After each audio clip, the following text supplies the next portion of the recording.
The answer is not, I use ChatGPT or Claude. The answer is, how are you specifically, what tools are you using and how are you improving efficiency so you can do your job better and faster? And so every organization is using AI, or we assume they are. And the days of being like, I'm proficient again in like ChatGPT or Claude, I mean, that's like saying you're proficient in Excel. Hey everyone, welcome back to Comms Confidential. We've got a really exciting conversation with Brooke Kruger, the founder of KC Partners. Before we go into that though, I want to remind you to subscribe and follow anywhere you get your podcasts, Spotify, Amazon, Apple, iHeartRadio, YouTube, you name it, we're there. And if you like what you're hearing, drop a review. It really helps with discovery. Brooke, thanks for joining us today. Thanks for having me. So you've had a really interesting career arc. You're a PR practitioner, then you became one of the most respected names in communications recruiting, which is a whole journey of itself. I always like to give everyone a chance to talk about their origin story, how they got into what they're doing. Why don't you tell us a little bit about what drew you into communications and then helped you pivot into recruiting? Absolutely. So, I began my career in DC. I worked on the Hill and I was in public affairs before moving to San Francisco in '99 and going to the PR agency side. So I worked for 6 years doing actual PR work and communications work. I worked at Ketchum and then Applied Communications, which was purchased by Byte Communications, which is now Archetype. So lots of different names there. There were parts of communications and PR that I loved. I loved client service. I loved new business. I loved working with like-minded people. And I loved media relations. But there were also parts of my job that I didn't love. I didn't love writing. I didn't love sitting around and talking about things. I'm very results oriented, and I really wanted to, you know, get the stories placed and just go, go, go. And I started looking at my boss's jobs, and I was thinking to myself, I would not want that job. And then I started kind of evaluating the path that I was going in a PR agency and, moving up the ranks. I didn't really like anybody's job above mine because I actually liked doing the work. And so I pivoted into recruiting in 2005. I kind of fell into recruiting for comms roles and I loved it. And I literally felt like I found my passion and I got to use the skills that I learned in communications to help people find communications jobs. So then in 2009, I started my own firm, which is Casey Partners, and we just placed communications professionals with agencies, corporations, startups, and VC firms. And I would say our sweet spot is the pre to post IPO high growth, mostly tech companies, but we work Yeah. across all industries. So you went through a transition where you were on the basically your client side. You were on the agency side, but you were an employee of the agency. You were a PR professional. And then you took the jump into recruiting. And many people won't make that connection. They won't think that's an easy transfer of skills. How did you view that? What were the skills that easily transferred from being on the PR side to now being a recruiter and having to place PR people? So there's actually quite a bit. So media relations, client service, new business. Those were the things I loved during my time on the PR agency side. And those were the things I still got to do essentially. Instead of media relations, though, I was, reaching out to candidates versus reporters and trying to pitch them on a job to see if that would be a good fit for their background. And so it was such an easy transition for me. And within a week, I was like, oh my God, I love this. And it, I think I was able, very, very fortunate to take the skills that I loved from public relations and pivot them into recruiting and really get to cherry pick all the skills I loved at my old job. And that's the focus of my new career. Got it. That makes a lot of sense. Would you say that, I mean, it sounds like you took kind of the R and PR, as I've been saying, with the era of AI, or the R is going to be more important, the relationship side of it. But you took that almost 15 years ago or so, 15 to 20 years ago, and applied it to recruiting, which is terrific. And having a few friends who are in that field, that's what you need to do. And that's how you get people to come back to you. It's really interesting because you mentioned a couple of skill sets there: media relations, new business.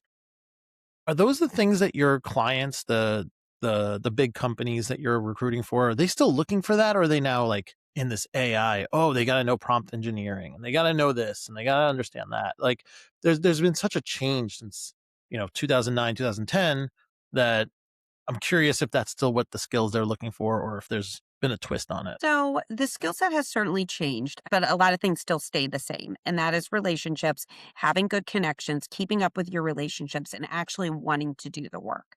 And I think the number one thing my clients are looking for always is a storyteller.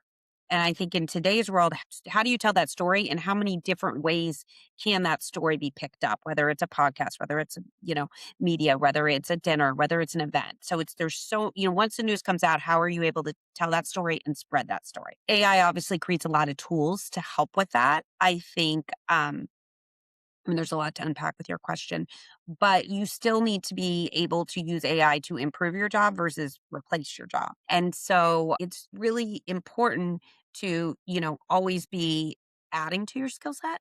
Uh-huh. And also, in today's comms world, everybody was told to do more with less. So the days of having a huge team and having a siloed role and having a very specific remit are gone. People are expected to understand all aspects of the business and, all aspects of their world and think outside the box. So you are required to do more with less. You are required to know your job and all the jobs around you. And you are required to know how to tell a story and get really quick results Yep. in many No, different mediums. So as well, long as there's you can more. do that, you're fine, Joe. You're fine.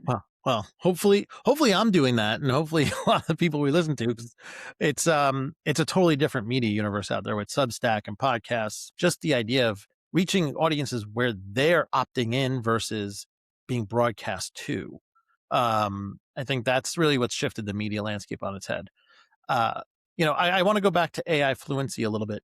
How are employers actually like evaluating that in the interview process, or even as you talk to them? How, like, when I think about it, okay, yeah, I'm sure there are companies out there that are saying like, use it for this, not that, when you're applying for a job. But when you get into the interview process, and as communicators, we're not coders. We're not going to just sit there with Claude Code or something and have it do the work for us on a test. But like, how are they thinking about that kind of AI fluency to make their communicators' jobs easier and more efficient, and actually allow them to do more versus replace them?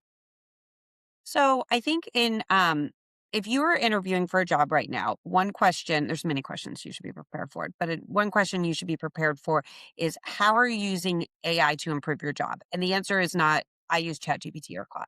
The answer is, how are you specifically, what tools are you using and how are you improving efficiency so you can do your job better and faster? And so every organization is using AI, or we assume they are, and the days of being like, I'm proficient again in like ChatGPT or Claude, I mean, that's like saying you're proficient in Excel.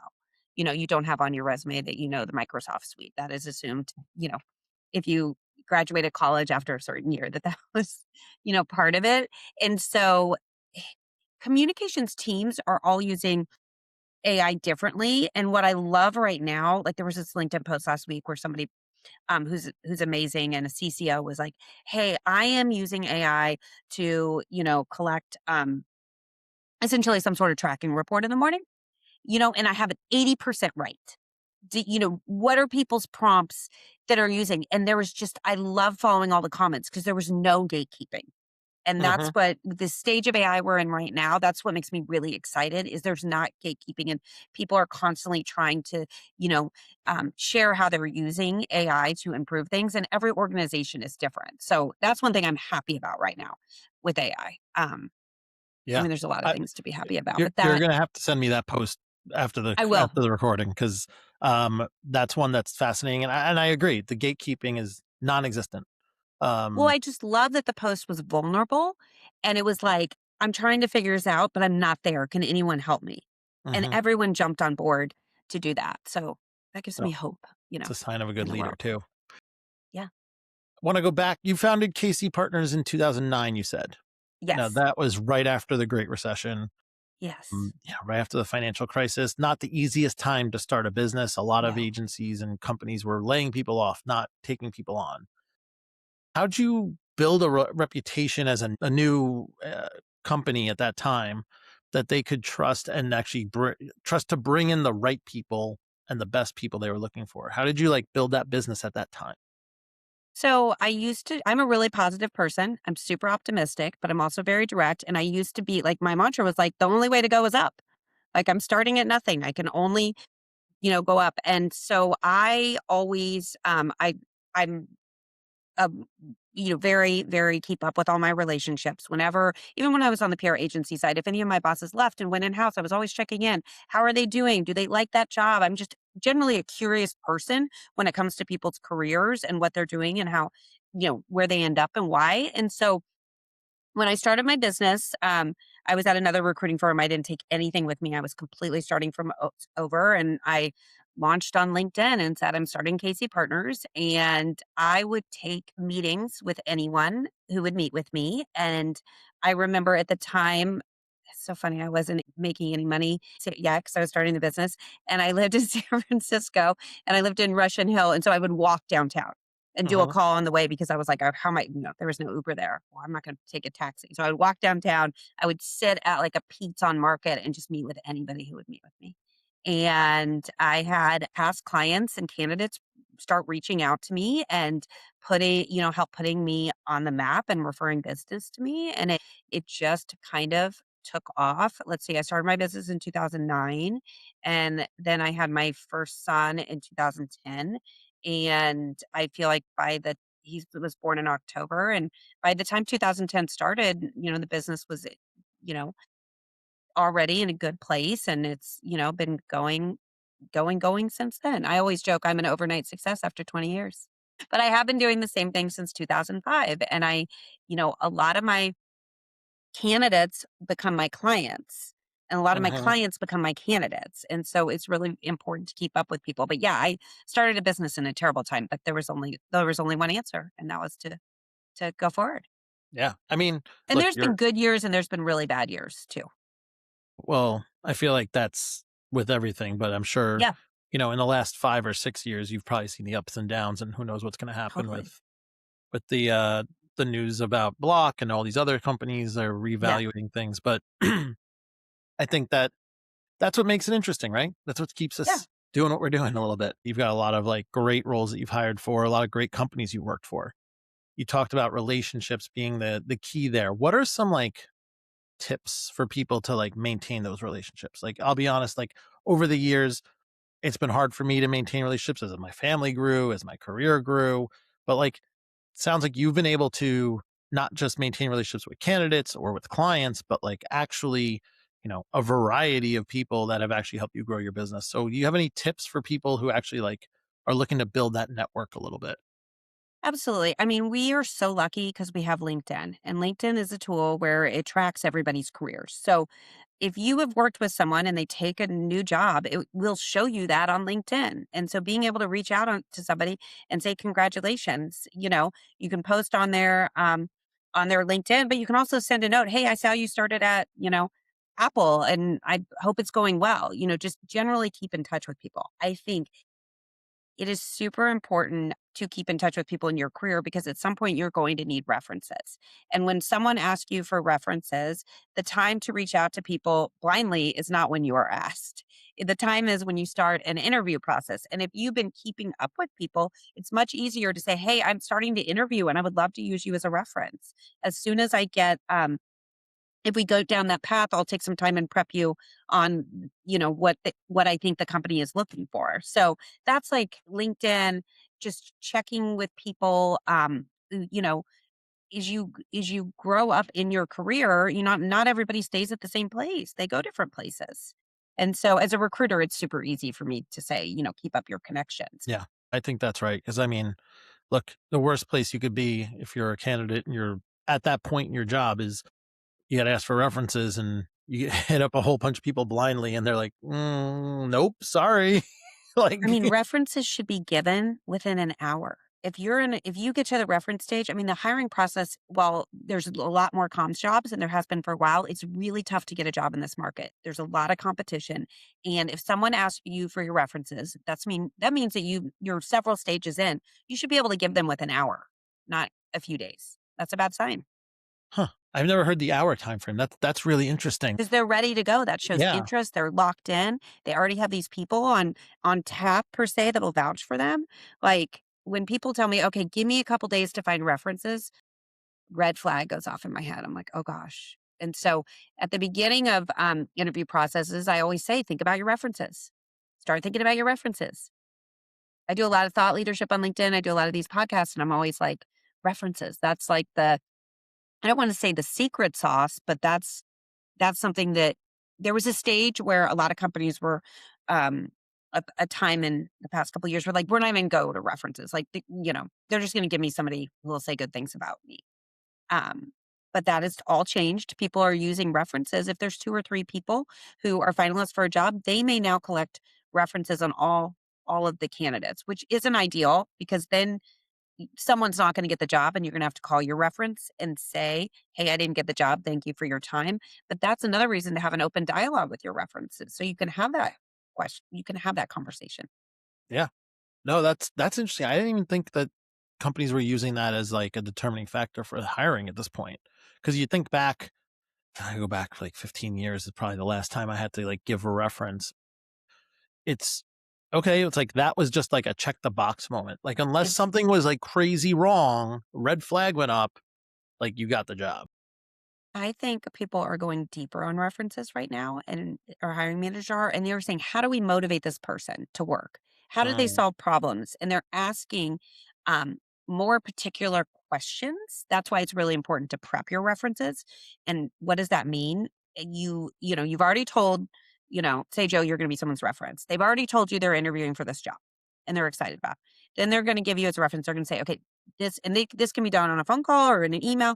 Hey, I'm super interested in the job. This is why I think I'd be a good fit. These are what I think some of my superpowers are. These are some of the challenges that I've had to overcome. It's just giving the reference fresh examples in their yeah. head so they can instantly recall versus being like, okay, I mean, I think that person was good. I mean, that can also make or break a situation where they get a reference and the person doesn't even really know their work style. Well, that's a challenge. Like, I mean, I can't imagine going through that. Because Yeah, then you have the wrong reference, to be honest. exactly. Yeah. Where they weren't So informed. you said that there's a lot of jobs out there, but there's also a deeper hiring pool. There's a lot more people. There's a lot higher supply for a higher demand, Yep. essentially. What For are a higher some of the supply for a smaller demand. While more smaller demand? jobs are opening More up, there are so many talented people interviewing, so it's tougher processes. right. What do you think's driving the job openings? What are companies seeing and realizing now that maybe a year ago, 2 years ago, they were like, we didn't need, 7 comms people. But now, we realize we do. So I think the economy has picked up. I think people were told for so long to do more with less, and that was frustrating, and so, headcount was hanging over people's head, and it's now opened up. I think while some businesses, are not doing well and doing layoffs, others are growing, and it's very in vogue to be a storyteller right now. There's all these articles like what every company needs. And if you're not telling your story right, you're going to get beat up. And Mhm. so I think companies are valuing communications more than ever, which is great. I mean, communication should have a seat at the table. So that's not even a question. Does it have a seat at the table? If it doesn't have a seat at the table, you're screwed.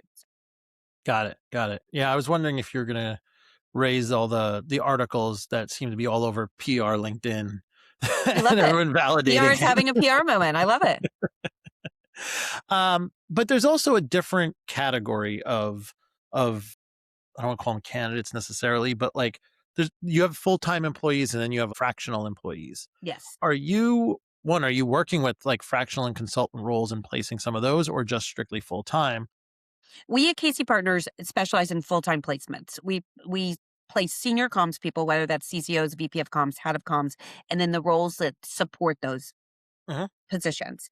And in the past year, we've had 2 searches where they weren't ready to pull the trigger, but they wanted to test this person out as a consultant. And so Mm, I have seen that trend, which I like, because if the person is able to jump in as a consultant, they get a great view on, is going to be the right position for them? And they get inside scoop essentially. There are companies though that are hiring fractional, people. That's their whole goal. We don't necessarily place those people from the top, but mhm. that is a way right now, just how things are working out and how companies want to spend their budget. And I'm there for all of it. Gotcha. How does that candidate feel when, like, they've interviewed for the full-time job and the company's like, "Nope." Like, I could see there being some, like, remorse there Yeah. and being like, "Oh, well, I mean, I I don't know if I think wanna take the jump to consultancy coming from a full-time job," or something like that. so the two people in the situations I mentioned, both were already consulting. So it was very Okay. easy for them to ramp up. I think it would be hard for me to advise you, hey, quit your job and, all your benefits and become a consultant to this company. So it has to be right place, right time mentality. But yeah, it's not ideal when they won't pull the trigger. But if you like the company enough and you feel like it's a fit, you may want to pursue that. Did either candidate take the job and ultimately, can you share, like, a little bit of the Yes, outcome? one of them did consulted for 3 months and they converted him to full time, and it's a really happy situation. The other one has been consulting and they want to consult.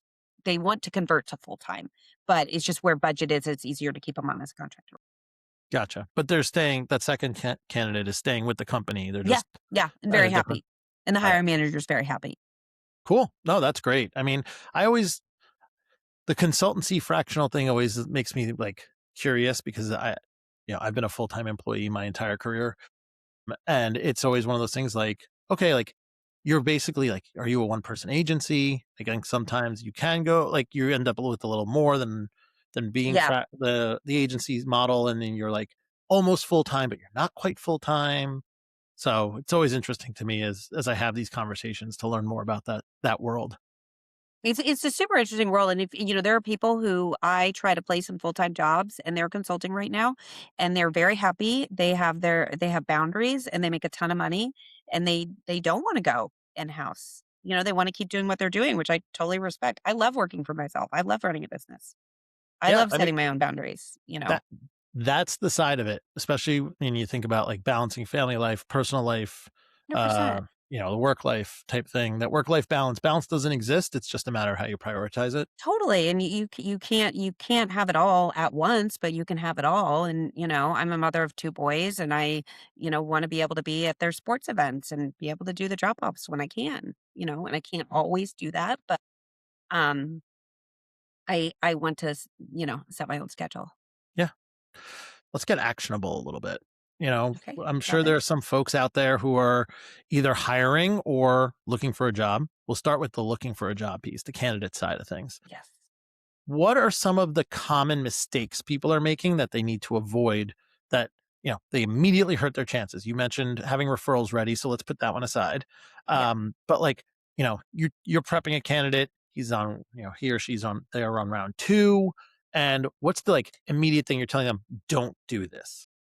I love this question, and I talk about it a lot because I want to help as many people as I can. So if you actually get an interview, which is a win because it's a tough market out there, you need to be prepared. And number one, you need to be able to answer why you want to work at that company and why you're a fit for the job.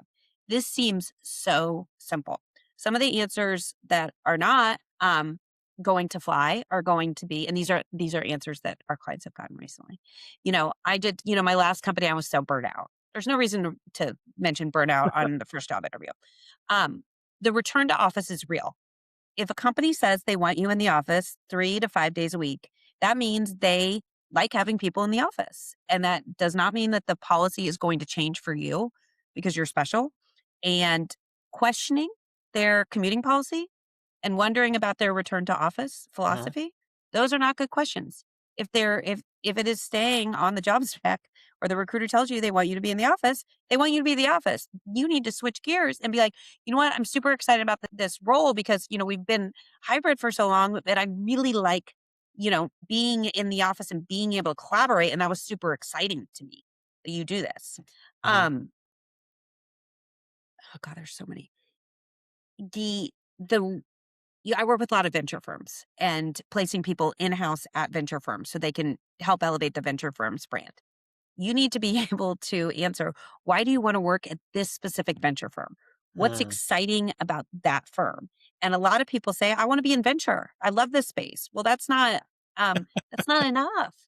And I think it's hard to get a job right now. You need to be super prepared. Oh, another one. If you're interviewing somewhere, mhm. figure out what the news stories were that happened to that company that week, Oh, that month, and be yes. able to comment on them. You could be asked, "What would you have done in this situation? How would you how would you have handled that?" The answer is not, "Oh, Mm, I didn't realize that happened to you, but this is how I would handle that." The answer is, "I saw how you did this, and one of the things I would think," they want you, or hiring managers want you to have a point of view. They want you interested in the company, they want you locked in, they wanna know you did research, they want you presentable. Um, it's really again, it's hard to do all this stuff, but preparing really matters, and you could still not get the job, but you wanna walk away from it, I mean, that candidate was great, they were so well prepared. They're not a fit, but I really enjoyed talking to them. well, I think that makes a lot of sense. Ultimately, the candidate also reflects on you, so you do a lot of prep work to get them ready for Yes, that conversation. Those kinds of questions and making sure they're prepared is I mean, look, everyone needs to be prepared. You gotta be prepared to walk into a meeting with any stakeholder, and 100%. ultimately You a better job have interview is something to just with say. You different have to have a point stakeholders. of view. You have to know what's happening in their world. Yes. Yes. And ultimately, someone, Amanda Russo, who was one of our first guests, actually said, like, if you get invited to the meeting, you're expected to say something, Yep. expected to have a point of view. I learned So, that really early on the PR agency side. And I remember going to new business pitches because I love new business. And I would like stay up trying to find like a nugget to say because I did not want to be caught in the meeting with not having anything to say, even though yeah, I was like an eight. hey, good for you. AE is going to be like, I remember being one I was intimidated to say anything in front of any senior leader. Let's flip that around now. You said there's a lot more inventory and folks that are looking to hire than maybe in the past couple of years. What are some of the red flags that companies are giving, in those conversations? So companies need to be it needs to be they need to have make sure every candidate has a positive candidate experience. They may not want to hire you, and they might not want to hire this person. That person, if they don't have a positive experience, they could go tell 5 people, "Oh my gosh, I interviewed at this Mm, company and like I would not want to work there. The people they didn't, the process was really slow. It took forever to get feedback. They, kept rescheduling things. They didn't show up to the Zoom. That stuff gets around."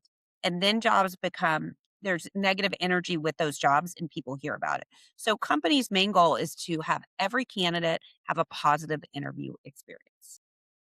yeah. No, I would agree. I mean, I've heard that from the other side, whether it's just to your point, rescheduling Mhm. or the I had a friend once who interviewed at a company and she just came back and she was like, the hiring managers seemed disinterested. She was on her way out to get her kids and it was just a terrible experience and she never entertained the company again. Yeah, so a waste of my time. The person's distracted. Mhm. They were there's two sides to every story, but they were Of asking me course. questions, but they didn't even care. They were working in the background. Now, I've gotten a feedback a couple times recently that a lot of people are taking notes while they're talking, which is Yes. totally fine. I think which that's how, some people's brains works and however you can retain the information during your interview. I think you just say at the beginning, "Hey, I'm going to take notes while we're talking." So then the Yes. person feels comfortable that, look, they're going to be taking notes on me, but they're not doing their email or, responding Mhm. to Slack. I actually do that when I interview a candidate. I Good. tell them, "Look, right away, I'm gonna be taking some notes, so if I'm not looking at the camera," which, as we all know, with video conferencing, you don't have to look at the camera to see the picture in picture. Yeah. Like, just know that I'm taking notes, I'm paying attention. So is there even a perfect process in your mind for that sets both parties, the company and the candidate up for success? Like, what is the match made in heaven from a process perspective? Obviously, skill sets are gonna be a different Yes. situation. Okay. So that's such a good question. So every process is going to be different, between what company it is. What's the most important thing is the process is defined at the beginning of a search and it doesn't deviate too much. And so everyone goes in knowing this is what's going to happen. We at Casey Partners do a first screen. Usually a hiring manager then does the next screen or sometimes the talent partner. After that, then it would be going with, several stakeholders. And this would be most things are in Zoom the first 2 rounds, and then the 3rd round, a lot of them are going on site now. Oh, interesting. Um, what candidates don't like and what's frustrating from the process is when you get a search and nobody can make up their mind, so they just add more steps into the process. And it's like I had a candidate one time last year where it was like, "You know what? I feel like this is Survivor. I really want this job, but Mhm. like there's one more stage at every time and like I'm going to keep doing it, but it's like the signs are they can't make up their mind. But I want this job, so I'm going to continue." And they ended up getting the job. Candidates interpret that in probably not the most positive way, which I get. Yeah, I mean, it's funny you bring up that specific situation of adding more steps. I had a friend about a year and a half ago now. She was interviewing with a company, and it was like I was like, "Oh, how's that interview process going?" She's like, "Oh, I'm on interview 9." I'm like, "9?" Like, On. she ended up getting the job, taking it, loves it, like, to your Yeah. story, but, like, I was just like, 9 rounds? Like, I don't know if I would do that. Like, if I No, would and then it becomes this like lore. Oh, well, we interview. Yeah, had to go through 9 times. Like, we need to change that and be like, okay, we have a tight process. I met with 5 people. I need to meet with 6 people, and it's like, but or it took me 6 months to get a job there. Like, that's not ideal. yeah, no. I feel if a decision can't be made after, like, 3 or 4 or 5, maybe 5 at most people, not even rounds, but people, like, I feel like that's the sweet spot, to be honest. I do Like, too. yeah. I do too. I have a new client that I'm going to start work with, and they said people have to be an overwhelming yes. And it because they were talking about one candidate, and I said, "Oh, that person seems really good." Yep, they just weren't an overwhelming yes. So if you're going to 9 people because it's not overwhelming yes, then maybe You it's know not the right early. fit. Yeah. Yeah, Because yeah. no one, I mean, I feel for candidates. They go through these processes and to get to the end and it's not a fit. If you know they're not going to be a fit, just, close the door. We haven't brought up ghosting, but I think ghosting is awful. If Let's talk someone's about it. interviewing at your company, you need to close them out. Yeah, I have one client. I agreed. mean, I feel like I have so many stories, but I have one client right now where they're not giving anyone feedback. And I wrote a note on Friday of all these people like stuck in process. And I said, this reflects badly on your brand and it reflects badly on my brand. Mhm. So your company brand and Casey Partners. Like, if you don't want to speak with if you don't want to move these forward, these candidates, close them out. Don't have them hanging on. There's no No, benefit of that. that's the other, like, agree completely. Um, and then it's the feedback thing. Like, I understand them giving feedback to Yeah. you when you're working with them, but, like, for candidates who aren't getting feedback, like, how are they going to know what's going on? And then to your point, like, that kinda creates a negative candidate impression Yes. for word of Feedback is mouth, tricky. I mean, because companies don't want to give specific feedback and they want to be very vague. And what it usually comes down to is there were candidates that were a better fit which is fair. for the role. But I if there is, I mean, we gave feedback to a candidate last week and one of why were they interested in the job was a question. And one of their response, like, you know what, I'm just really lonely right now. I'm tired of working from home. I just kind of want, I kind of want to be around people, and that's not fun. 'kay. So there's a lot to unpack there. I think there's also generational shifts Mhm, right now and different generation in the marketplace, and I think there is a generation of 20 somethings that they want to be valued for who they are, mhm, which is very respectable, which I like. And there's, honesty and openness. And where companies of a more older generation want things to be business. right, right. What is the business answer? So then we gave the actual feedback that it was too personal of an answer and it wasn't directed to the business and why they actually wanted to work on the business versus, making it about them being lonely. So, um, that feedback I was really comfortable giving because that is a actionable item that can be improved for the next interview cycle. Yeah. Look, that response example you gave is that's a tough answer to get as a As if a you're on hiring the other manager, side and of I it. feel bad, they truly could be lonely and excited to go in an office. But what you could say is, "You know what? I'm really excited about this company because XXX." Well, one thing I love is that you want people in the office 4 days a week. Right. I work Make it best when I'm positive. around people, around Yep. the energy, when I have access to stakeholders. Yep. That's when I thrive. Yeah. Absolutely. Like, I think And you that's said the part of same thing, but in a very business savvy way. yeah, I think that's the challenge though when you get to some of the folks who maybe came into the workforce during COVID or just Yes, before and 100%. like didn't have that adaptation. Like it was more, well, me am going through this Yep, versus even the value you could provide the employer.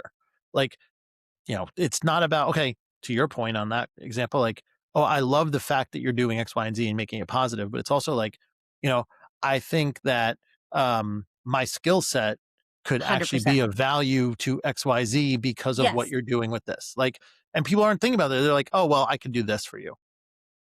It's really you have to figure out it when you're interviewing for a job is before you even interview for a job, you have to figure out what is the work that motivates you and brings you joy. And then you can incorporate that into, you know, answer it when you answer questions because it's all going to be a solid story to tell. Yep. Yeah. It's exactly right. It's exactly right. It all comes down to the story that you tell, whether it's about Yep. yourself or about your client or whatever. Um, so you said that, there's a lot of people actively trying to get a comms job. It's very complicated. It's a very tight world. Everyone just goes to LinkedIn and sees what jobs are open. And I feel like that's kind of the de facto one. There's some other places out there like Built In or whatnot. The, the early 2000s, mid 2000s sites like Indeed are probably taking a little bit of backseat, but would love your opinion on that. Um, what are some of the things that people can do outside of LinkedIn and networking to like really kind of like find like is there like an unwritten secret that helps people like get to a new role or something? I think, going back to relationships are everything and keep up with your relationships. If you're looking for a job and you've ever been contacted by an external recruiter, reach out to them, let them know you're back on the market and you're excited about a new opportunity and just keep in touch with your contacts. And then if a job is posted on LinkedIn and people are excited or you're excited about it, find somebody who works there, have them refer you in, and then you can send a quick note about why you're interested in the job, and that is a good way to get in. It's very hard to get a job when you just apply online. Yeah. Cold applying, I feel like is gone with the 90s. Yeah. Um, awesome. Well, Brooke, fantastic conversation. Where can people learn more about you and Casey Partners? So you can find me on LinkedIn. I'm on there quite a lot under Brooke Kruger. And then you can check out my website, which is www.casey-partners.com and learn more about how we work and the type of clients we work with. Fantastic. Thanks so much, Brooke. Appreciate you joining us today. Thanks for everyone who's listening. I will catch you again next time.